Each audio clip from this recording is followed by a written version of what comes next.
Hello and welcome to Kalkine TV. I'm James and you're watching the early trades. Let's get started with our market open commentary.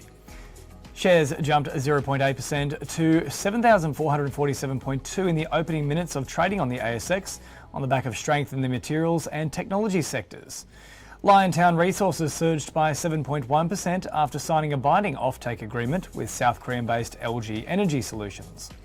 Afterpay also jumped 5.1% on news that the Bank of Spain had approved Block's takeover of the buy now, pay later giant. Zipco also advanced by 4.1%, while Mesoblast rose 4.9%, Nickel Mines added 6.7%, Pilbara Minerals firmed 3.1%, and TPG Telecom climbed by 5.8%.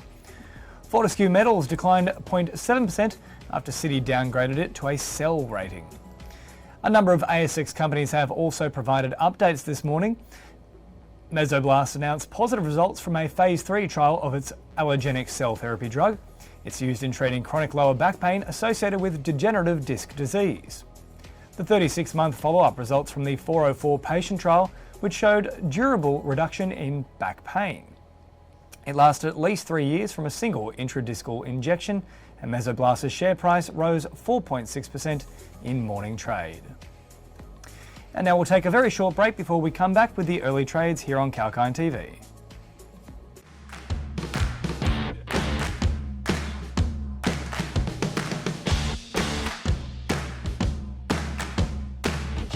Tune in to get the latest information. Whether it's about market movements or the currency graph, sectoral coverage or industry news. we cover it all on our news segments. Be on top of the latest news With Kalkine TV.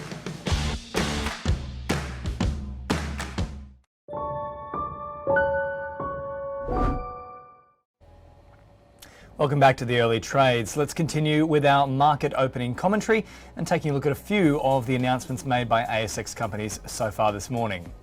Block, formerly known as Square, has received approval from the Bank of Spain regarding its acquisition of Afterpay. The approval marks the final step in the transaction, meaning the acquisition is unconditional and will be implemented without the need for further shareholder or court approval. Afterpay's chair, Alana Rubin, said that Afterpay, its leadership and team have shown that groundbreaking fintech innovations built in Australia can reach global proportions. Afterpay shares will be suspended from trading on the ASX from January 19. Block's CDIs will commence trading on the ASX under the symbol SQ2 on January 20. Invictus Energy has reported overwhelming demand for a share purchase plan on its opening day. The company has been undertaking capital raisings to help fund its 80% owned and operated Cabora Bassa gas condensate project in Zimbabwe. Invictus launched its share purchase plan on January 10, receiving strong demand from the share purchase plan on the opening day, hitting its target of $2 million. Given this, the company has started to accept oversubscriptions of a further $1 million, increasing the share purchase plan total to $3 million. Now, there's further updates from ASX listed companies, but we'll get to those shortly on the early trades. Stay tuned to Kalkine TV.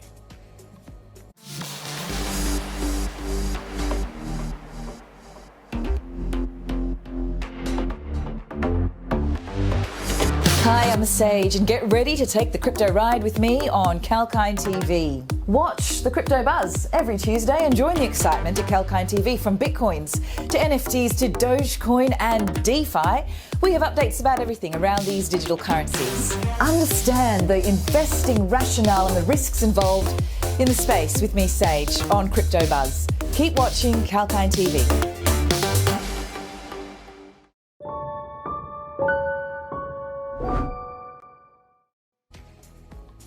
Thanks for tuning in to Kalkine TV. This is the early trades. Let's continue with our opening market commentary and some of the announcements made by ASX listed companies this morning. Liontown Resources has signed a binding offtake term sheet with South Korean-based LG Energy Solutions. The agreement is for the supply of up to 150,000 dry metric tonnes per annum of spodumene concentrate produced at Kathleen Valley. The initial 5-year term of the agreement is expected to commence in 2024, with the ability to extend for a further 5 years. LG will purchase 100,000 dry metric tonnes in the first year, increasing to 150,000 dry metric tonnes per year in subsequent years of the agreement. The offtake agreement with LG is the first offtake arrangement secured for Kalkine Valley. Rio Tinto's $3.34 billion Serbian lithium project contracts may be cut following last weekend's protests and road blockades by environmental activists. Rio previously planned to build a mine in the Jadar Valley near Loznica, but the local municipality has already scrapped the plan and reallocated the land. According to sources, Rio's involvement was part of an economic plan for the country, but environmentalists say the plan could cause irreversible damage to the region. In response, Rio stated all projects would meet the European Union's environmental standards.